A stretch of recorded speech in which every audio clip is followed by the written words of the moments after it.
Masked Moviegoer here with an early reaction to The Invisible Man.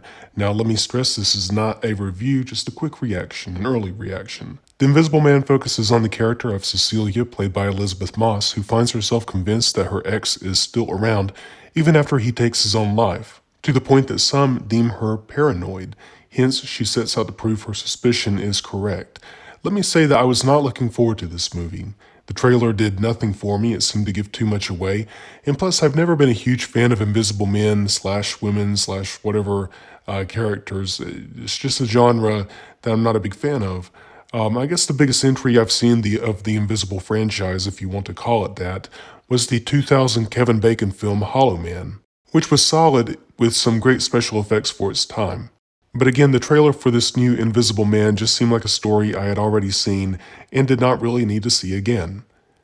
And man, was I wrong. Folks, The Invisible Man is good on a level you will not see coming. Director Lee Whannell delivers a masterful horror film. Of course, he's always shown a knack for the genre as a writer for the Saw and Insidious franchises. He notably helmed Insidious 3 and then went on to make the really good Upgrade a couple of years later. But here he's taken his craft to the next level. The pacing and the suspense are on point, and the cinematography by Stéphane Douceau can be very clever at times, the way it plays with who may or may not be lurking in the room.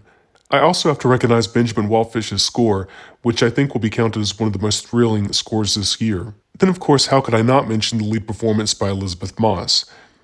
Moss has shown herself to be one of the most talented actors working today, and here she gives a stellar performance as a woman in danger, facing physical and emotional abuse by someone whom no one believes because they don't see the very real threat that she does. And that's the thing, The Invisible Man isn't a classic simply due to its scares, but rather its purpose, its poignancy.